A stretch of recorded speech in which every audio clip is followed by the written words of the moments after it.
Hello students, कैसे हैं आप सब लोग। तो आज हम पढ़ेंगे इश्यू ऑफ डिबेंचर का पार्ट नंबर 3। आई होप आप लोगों ने पार्ट 1 और पार्ट 2 अच्छे से देख लिया होगा।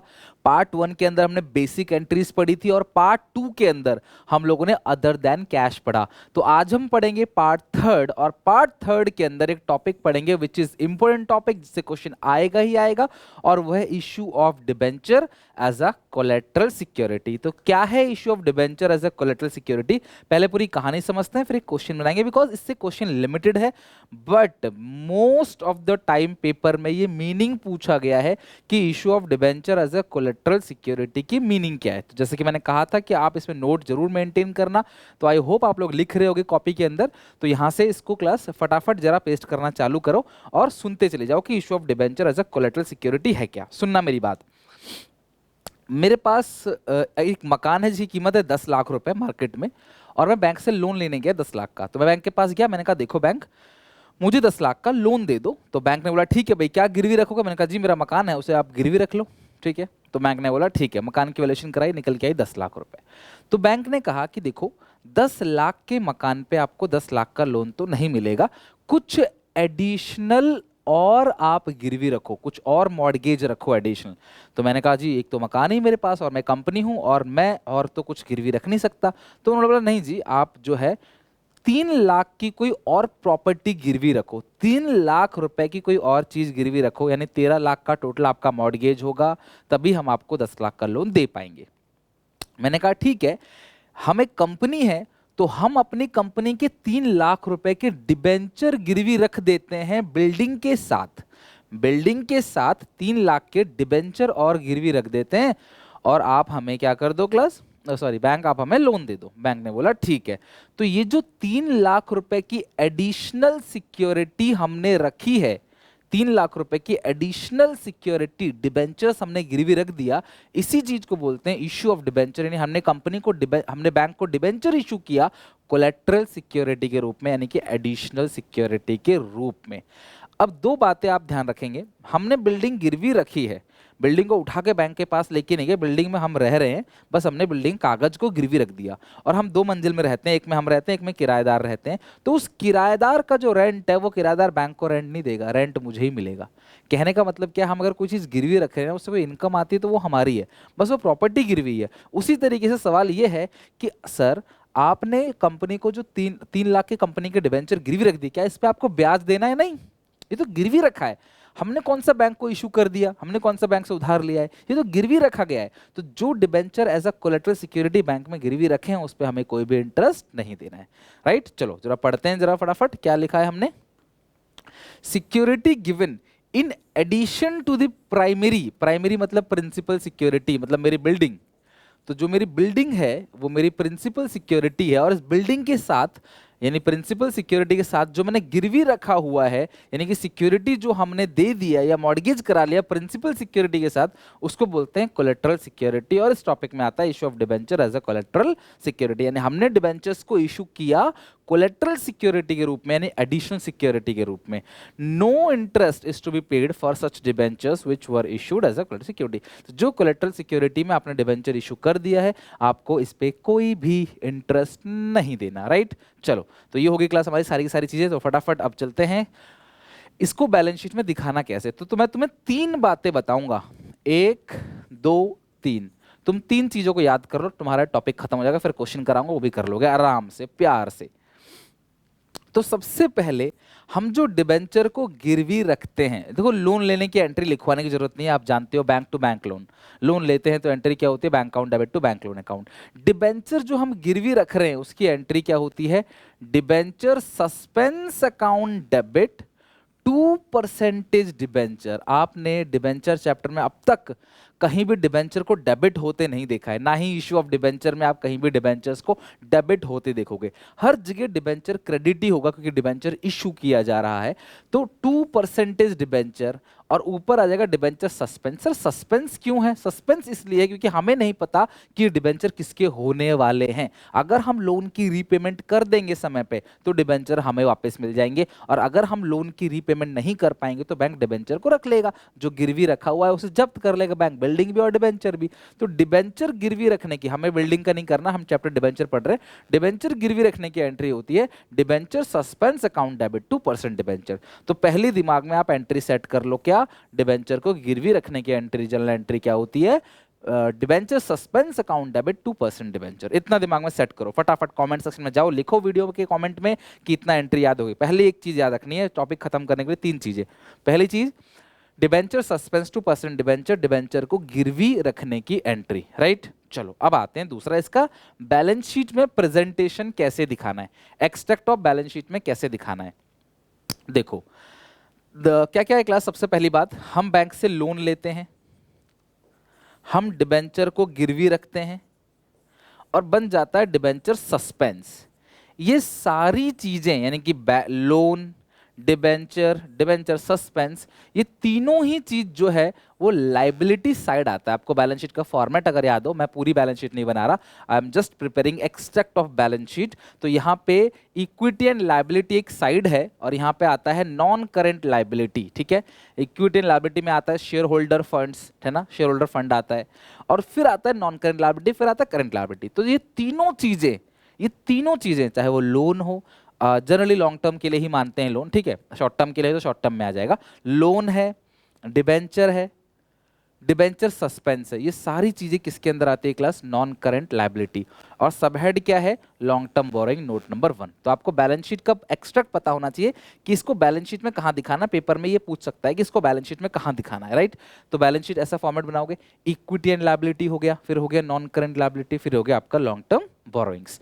अब लॉन्ग टर्म बोरोइंग्स के लिए नोट नंबर 1, तो ये आ गया class note number 1, long term borrowings. Note किसका बन रहा है क्लास, यहाँ पे सब चीज उतारते चले जाना क्लास मेरे साथ साथ, लॉन्ग टर्म बोरोइंग्स, बिकॉज इसके नोट्स आपको नहीं मिलेंगे, क्वेश्चंस के मिलेंगे आपको, क्वेश्चन जो अभी मैं प्रिंटेड दिखाऊंगा ना आपको उसके मिलेंगे, बट ये तो लिखवाने की चीज़ है, क्योंकि आप लिखोगे ना तो दिमाग चलेगा मेरे साथ साथ, आपको साथ में ही लर्न हो जाएगा, आपको जरूरत नहीं पड़ेगी एडिशनल किसी चीज़ की।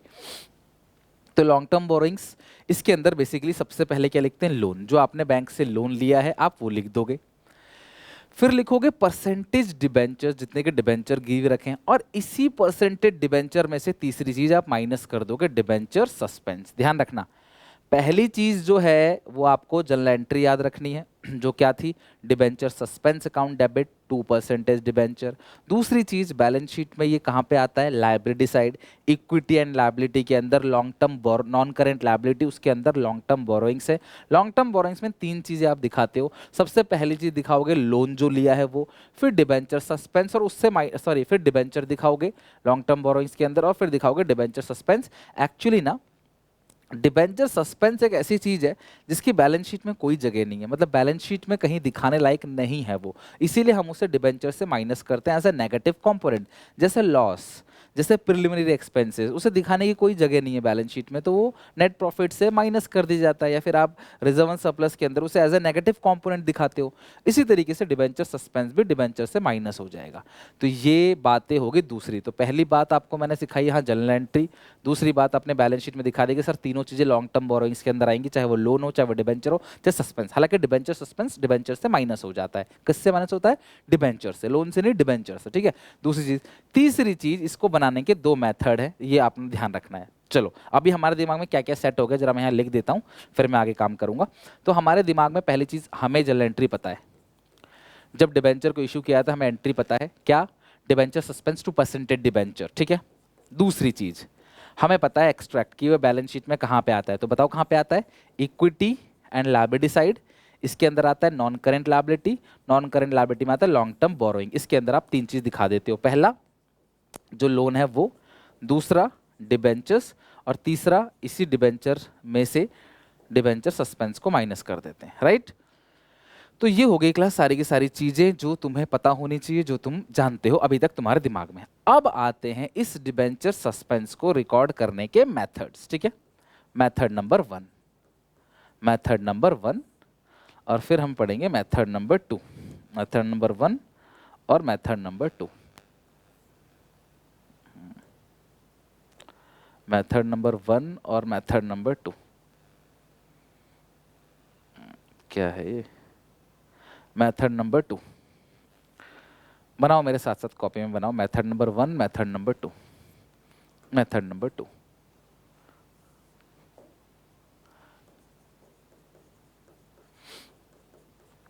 मेथड नंबर 1 जिसमें हम लोग नो जर्नल एंट्री, अच्छा क्वेश्चन अगर तुमको बोलेगा कि कोई जर्नल एंट्री पास नहीं करनी है तो मेथड नंबर 1, क्वेश्चन बोलेगा पास जर्नल आपको एंट्री पास करनी है तो मेथड नंबर 2। देखो सीख तो हम पूरा टॉपिक चुके ही हैं, बस अब मेथड में प्रेजेंट करेंगे उसको, ठीक है। अगर क्वेश्चन कहता है कि कोई एंट्री पास नहीं करना तो एंट्री मत करना, क्वेश्चन कहता है एंट्री पास करना तो एंट्री पास कर देना। Debenture suspense account debit to percentage debentures account, right. Simple sir, हम एंट्री तो जानते ही हैं, क्वेश्चन कहेगा करो तो कर देंगे, क्वेश्चन कहेगा मत करो तो नहीं करेंगे, खत्म पहली चीज। दूसरी चीज आपके बैलेंस शीट में प्रेजेंटेशन। अगर आपने, ध्यान सुनना, अगर आपने एंट्री पास नहीं करी तो सीधे सीधे आप लॉन्ग टर्म बोरोइंग्स में खाली लोन्स लिख दोगे, खाली लोन्स, खत्म। डिबेंचर सस्पेंस डिबेंचर नहीं आएगा। लेकिन अगर आपने, क्वेश्चन कहता है कि एंट्री पास करो तो डिबेंचर सस्पेंस भी आ गया, डिबेंचर भी आ गया, तो फिर आप लॉन्ग टर्म बोरोइंग्स में, तो फिर आप लॉन्ग टर्म बोरोइंग्स में सबसे पहले लिखोगे लोन, सबसे पहले क्या लिखोगे लोन, फिर क्या लिखोगे डिबेंचर्स, और इसी डिबेंचर से माइनस क्या कर दोगे डिबेंचर सस्पेंस। मतलब सर ये कट जाएगा पूरा का पूरा बैलेंस शीट में, फिर एज इट इज खाली लोन आ जाएगा। बात समझ रहे हो? तो यानी कि ये दो केसेस है। अब तुम्हें किसी भी मेथड से क्वेश्चन बोल सकता है, कुछ नहीं बोलता तो आप मेथड नंबर 2 यूज कर लो, सबसे बेटर है। आप एंट्री भी पास कर दो, बैलेंस शीट में भी दिखा दो। ये हो गए आपके दो मेथड। तो तुम्हें एंट्री याद है, तुम्हें बैलेंस शीट में तीनों चीज की जगह पता है, खत्म। क्वेश्चन बोलेगा नो एंट्री तो एंट्री पास मत करना, ना ही डिबेंचर आए ना डिबेंचर सस्पेंस आए, खाली लोन, इसकी एंट्री लिख देना आप। यहाँ पे एंट्री पास करना है तो लोन तो आएगा ही आएगा, लोन लिया है तो, बाकी डिबेंचर सस्पेंस और डिबेंचर भी आएगा, डिबेंचर से डिबेंचर सस्पेंस माइनस हो जाएगा, राइट। और जितने का लोन लिया उतने का बैंक बैलेंस बढ़ेगा, बट आपको एसेट में कोई प्रेजेंटेशन नहीं दिखानी, बस ये लायबिलिटी साइड दिखाना, क्योंकि आप कोलेट्रल सिक्योरिटी को दिखाओगे, ये तुम्हारे सिलेबस का पार्ट है। आई होप मैंने क्लास आपको अच्छे से टॉपिक खत्म कर दिया। इसे वीडियोस को पीछे करके भी कुछ लिखना चाहो तो लिख लेना बाद में। अभी अब मेरे सामने क्लास एक क्वेश्चन है, चलो पढ़ते हैं फटाफट।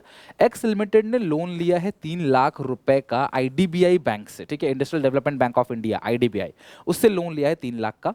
The company issue 4009% debenture of 100, जिसके लिए 4,000 डिबेंचर 100 वाले, जो कि बनेगा 4 लाख, उसको कोलेटरल सिक्योरिटी में इन्होंने गिरवी रख दिया। Show how this item will presented in balance sheet. अब इन्होंने ये तो बोला नहीं है कि एंट्री पास करनी कि नहीं करनी, तो मैं तुम्हें सारी चीजें करके दिखा देता हूं क्लास, वैसे एग्जामिनेशन में क्लियरली मेंशन कर देगा। तो सबसे पहली बात, जो आपने लोन लिया है, लोन लेने की एंट्री क्या होती है, बैंक टू बैंक लोन, ये मैंने लिख दिया है क्लास, लेकिन आप इसको नहीं लिखोगे क्योंकि आपको डिबेंचर की एंट्री करनी है, तो लोन लेने की कोई एंट्री आप नहीं करोगे। तो मैं इसको मिटा देता हूं क्लास, आपको कोई लोन लेने की एंट्री नहीं करनी, लोन बस आपने लिया है। डिबेंचर सस्पेंस, डिबेंचर को गिरवी रखने की एंट्री आप करोगे क्या, debenture suspense account debit to 9% debentures account. Debenture को गिरवी रखने की एंट्री क्या होती है, debenture suspense to 9% debenture account. आपने डिबेंचर गिरवी रखा है, 4,000 डिबेंचर है, 100 का एक है, जबकि लोन आपने सिर्फ 3 लाख का लिया है। कोई बात नहीं, डिबेंचर ज्यादा के भी गिरवी रख सकते हैं।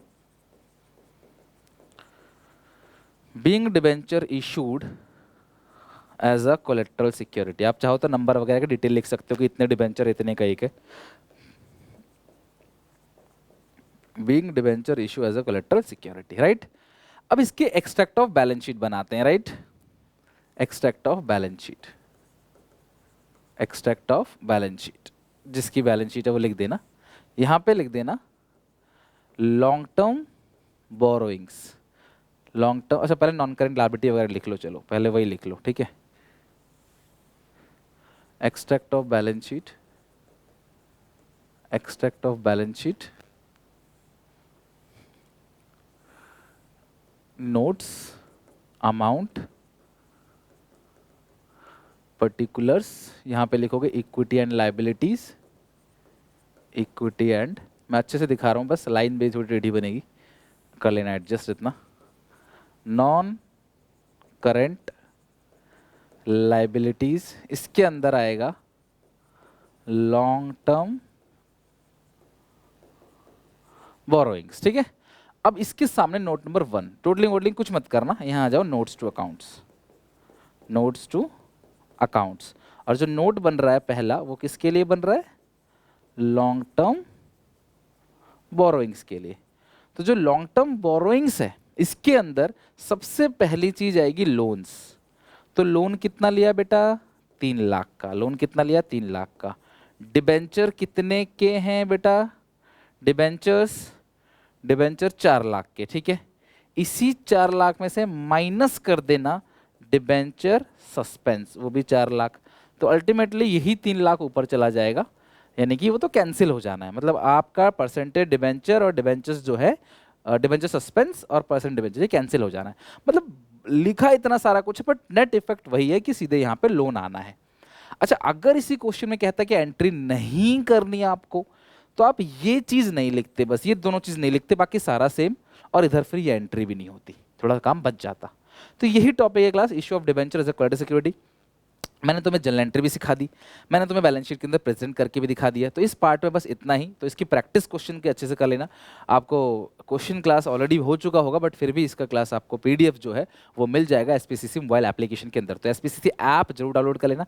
और ये टॉपिक बिल्कुल जड़ से खत्म कर दिया, दोनों मेथड से अच्छे से।